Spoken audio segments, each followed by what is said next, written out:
falar sobre o neocolonialismo do Japão. Alunas Dandara, Cristina e Rafael Victoria. Primeiramente, vamos saber o que é.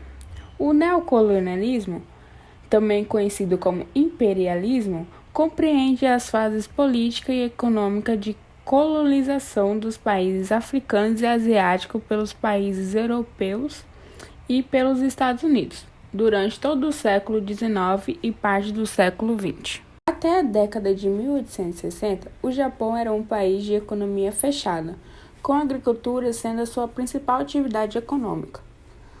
O país saiu da sua situação econômica feudal e passou a se inserir nas disputas imperialistas. E foi a partir de 1867 que o Japão começou a deixar a estrutura agrária de lado e passou a dar uma guinada socioeconômica com o início da Era Meiji. As suas causas.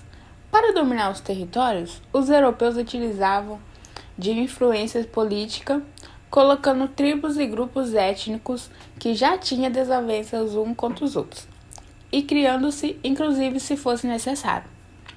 A Conferência de Berlim, que aconteceu em 1884 a 1885, onde várias potências europeias reuniram-se para dividir os territórios do continente africano. Sendo assim, cerca de 30 anos depois, 90% do território africano já havia sido dividido entre França, Alemanha, Inglaterra, Itália, Espanha, Portugal e Bélgica. E outro marco importante também, que elevou os britânicos como grandes precursores do neocolonialismo, foi a vitória da Inglaterra na Guerra de 7 Anos na Índia, ocorrida entre 1756 a 1763. Ela transformou a Inglaterra em um vasto império, marcado por uma forte imposição político-administrativa. O Japão, até 1853, ficou totalmente fechado para o exterior.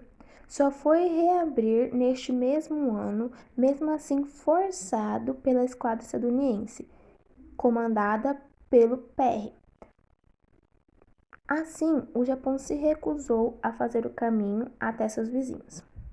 No final do século XIX e começo do século XX, o Japão se envolveu em vários conflitos, mas o principal objetivo do Japão era conquistar o território do Oriente.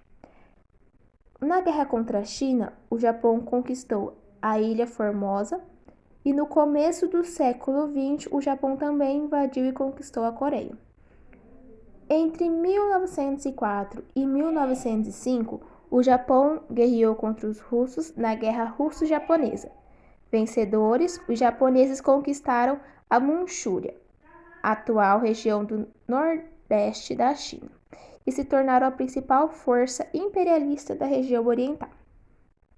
Quais foram as consequências do neocolonialismo no Japão? A gente pode dizer que as consequências do neocolonialismo foram muito boas para o Japão, pois em 1968 iniciou a Era Meiji e ela reformou todo o sistema político e econômico do país, tirando a cultura ocidental e tornando ele um país industrializado.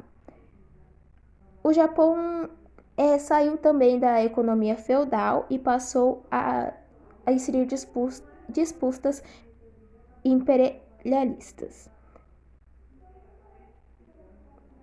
Assim, o Japão participou também de expansão territorial, declarou guerra contra a China, disputou também outras regiões do Oceano Pacífico contra os Estados Unidos e entre 1930 e 1940, o Japão também conseguiu a abertura da economia japonesa. O Japão entrou no século XX como uma potência imperialista à moda europeia.